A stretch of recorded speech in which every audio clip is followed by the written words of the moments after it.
In building a strong and resilient mind, the two parts of Akhlaq are the truths of life and the rules of conduct.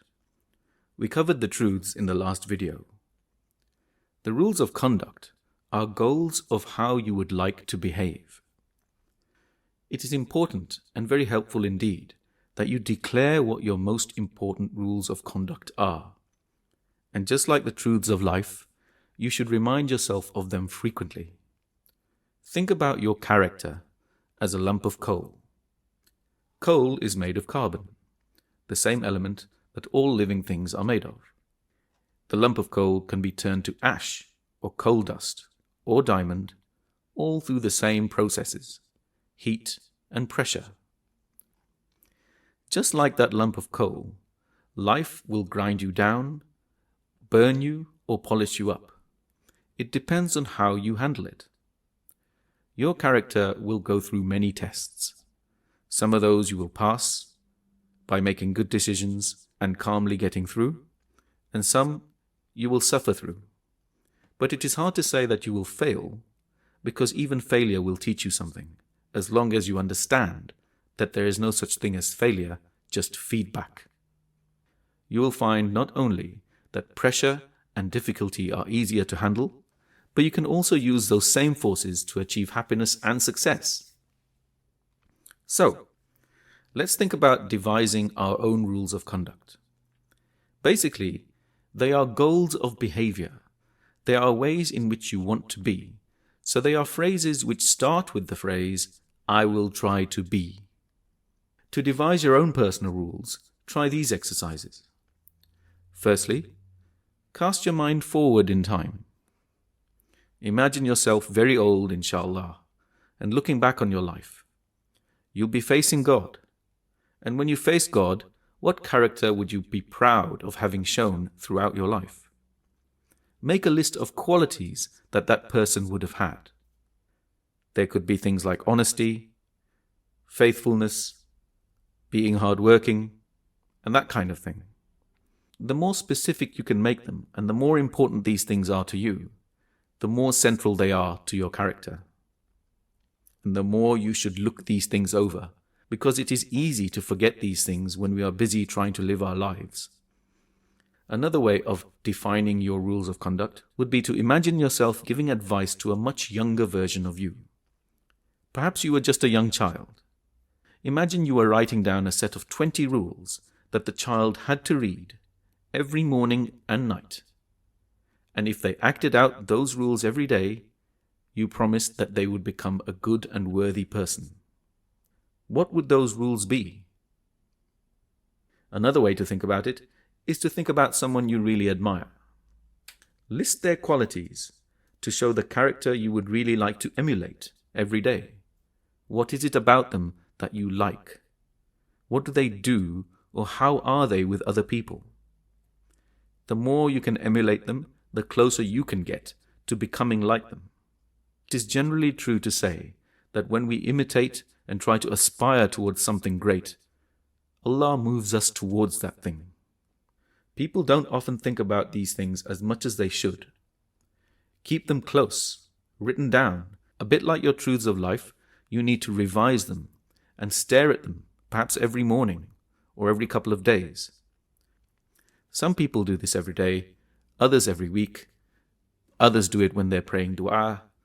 Do what you need to do, but know this: the more you put in, the more you gain. And when you put effort into akhlaq, the returns are much greater than what you put in. You only need to put in a modest amount for you to start seeing the rewards. I found that reading the stories of the great Sahabi and the adventures of the Prophet inspire me to behave in a way that emulates those people. I can aspire to be like them and keep those principles close to my heart. Keeping the rules of conduct strong in your heart takes effort, but you can easily add it into your time before or after salah, or to those few moments you take for yourself when you're having coffee at breakfast or on the way to work, or perhaps in the evening after Isha. Here's a list of the rules of conduct, which I found helpful. Many people find these things in common with me, and take which ones you will. The point is, They need to resonate with you. If they don't mean much to you, then you don't need them. So the example list goes like this. I will try to be thankful, to thank Allah for what I have, and always remember what others less fortunate than me do not have, or what other people have lost, and to pray for them, and remember that I am blessed with whatever I am given. I will try to be hopeful, to retain hope for myself and for other people. Hope is what gets me through difficulty, and what conquers fear, and combined with dua, hope is an unbeatable force. I will try to be purposeful, to involve myself in something that is important and that matters to me and the people I love. I will try to be loving for the people whom I love in a concrete and regular way at least once a day. Show them, hug them, do something that makes them happy. I will try to be committed, to do what I am obliged to do, and to do what I set out to do, humbly, without waiting for my mood or my motivation to be right. If I am committed to do something, I will try to do it and not let my emotions interfere. I will try to be cheerful. I will try to smile every morning and remember to approach every new thing with a positive attitude. Smiling in itself will help me to feel better about anything I do. I will try to be individual, to pursue and develop my own particular strengths, to value myself and be of use to other people in the ways in which I have particular strengths. I must find my particular strengths and try to make them bigger over time. I must respect other people's individuality and try to seek out what makes them stronger than other people in this or that way. I will try to be accountable, to take responsibility for my decisions even when things turn out badly. That way, when things go well, I can rightly take credit, and when things go badly, I can rightly look at them and say, what can I do differently next time? I will try to be loyal. Family, to me, is more important than work, and more important than most other commitments.